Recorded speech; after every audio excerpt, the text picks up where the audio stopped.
Bismillahirrahmanirrahim. Insya Allah ya, bersyukur banget kita akhirnya mempelajari tentang ini.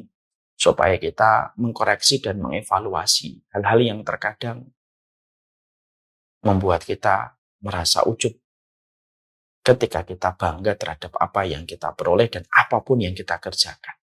Karena semua urusan duniawi bisa berpotensi menjadi sebab seseorang menjadi ujub.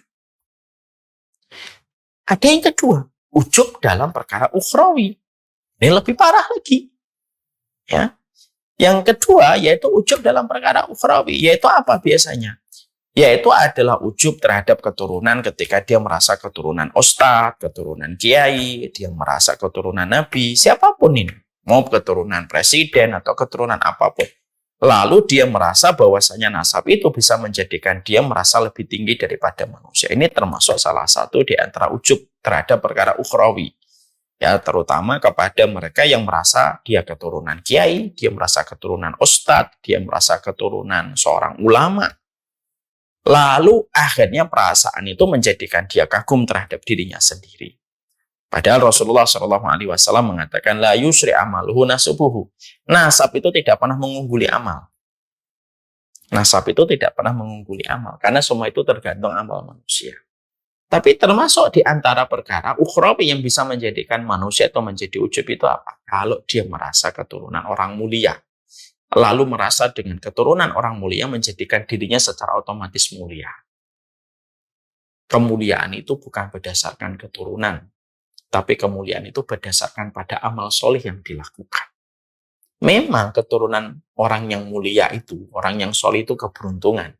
Tapi keberuntungan itu tidak akan sempurna dan tidak akan terwujud sampai kita melakukan berbagai macam seluruh ketaatan. Ya. Makanya Masya Allah, ini ujub dalam perkara ukhrawi. Ujub dalam perkara ukhrawi adalah orang yang ujub dengan ilmunya.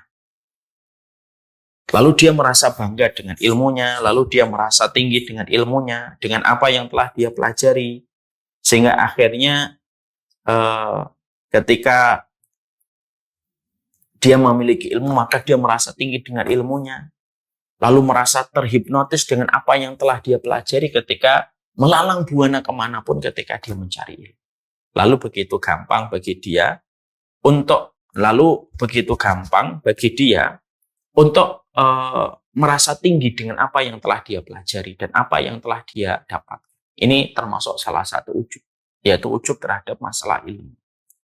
Tentunya kalau boleh kita meminjam keterangan dari Imam Ibnu Qayyim. Imam Ibnu Qayyim itu berkatanya bagus. Orang kalau ujub dengan ilmu itu membingungkan, kata beliau. Ya. Kenapa membingungkan? Karena sesungguhnya ilmunya belum tentu 100% benar. Dan ketika dia mencari ilmu belum tentu diterima. Ya. Itu yang kita harus memiliki penawar kalau ada seseorang itu sudah mulai ujub dengan, kalau ada orang sudah mulai ujub dengan ilmunya. Kalau engkau, wahai Umar Mita, ujub dengan ilmumu, katakan sama Umar Mita.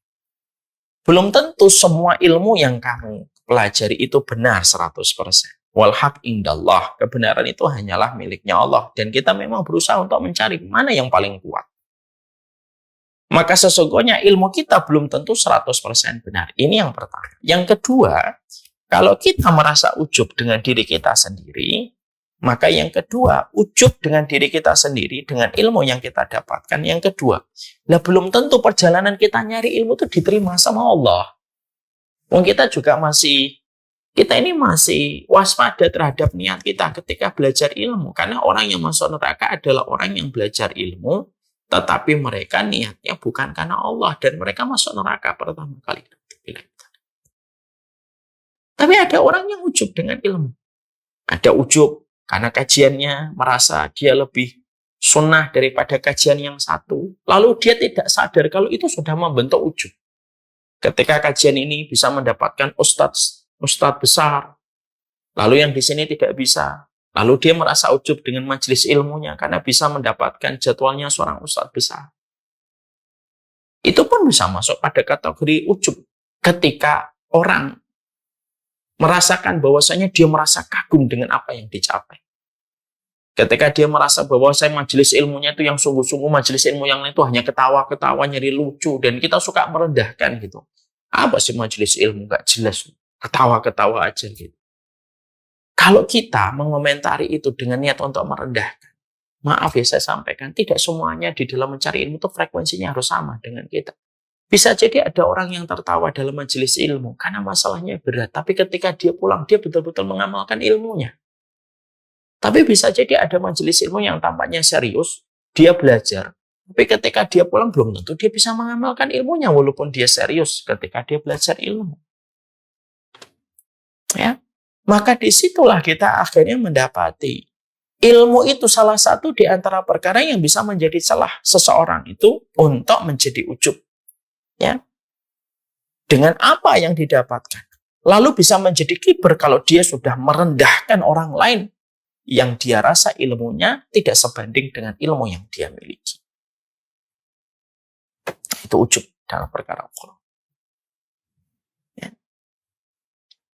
Yang ketiga, ujub dalam perkara ukhrawi itu yang ketiga itu apa? Selain keturunan, ilmu, yang ketiga, ujub dengan amal ibadah. Ujub dengan pencapaian-pencapaian ketaatan yang telah dia lakukan dalam kehidupan. Lalu akhirnya dia merasa bahwasanya ibadahnya itu begitu besar, ketaatannya begitu besar, ibadahnya begitu banyak, lalu dia merasa ujub. Lalu tanpa disadari seluruh ketaatan, kalau disertai dengan perasaan bangga, lalu menjadikan orang itu ujub, lalu dia terpedaya dengan apa yang telah dicapai. Hati-hati. Tidaklah perkara ibadah, kalau sudah disertai dengan rasa kagum kepada diri sendiri, bahwasanya kita bisa melakukan perkara itu hanya karena kita yang melakukannya, maka Allah tidak ada hajat menerima amalan apapun ketika disertai dengan sebuah proses kebanggaan manusia kepada dirinya sendiri. Bahwasanya semua ibadah itu lahir karena kehebatan dia menjadi seorang muslim. Ya, makanya kita jumpai ya Pak, Ibu, Ibnu Taimiyah, Syekhul Islam Ibnu Taimiyah. Syekhul Islam Ibnu Taimiyah itu, beliau itu kalau merasa di dalam dirinya itu ada ujub, maka beliau meruqyah hatinya. Meruqyahnya gimana? Beliau katakan kepada, beliau meruqyahnya itu bagaimana? Beliau meruqyahnya dengan membacakan ayat. Iyyaka na'budu wa iyyaka nasta'in. Ya Allah, sesungguhnya aku menyembahmu dan sesungguhnya aku memohon pertolongan itu hanya kepadamu. Kenapa beliau memilih ayat ini pada surat Al-Fatihah? Untuk beliau bacakan kalau beliau merasa sedang diserang oleh penyakit ujub.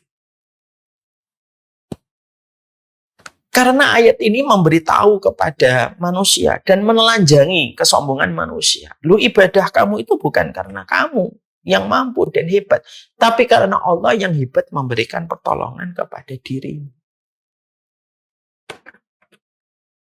Itu caranya Imam Ibnu Taimiyah kalau sedang terserang penyakit ujub pada ibadah yang dia kerjakan. يا ربي شكرا هديت قلبي شكرا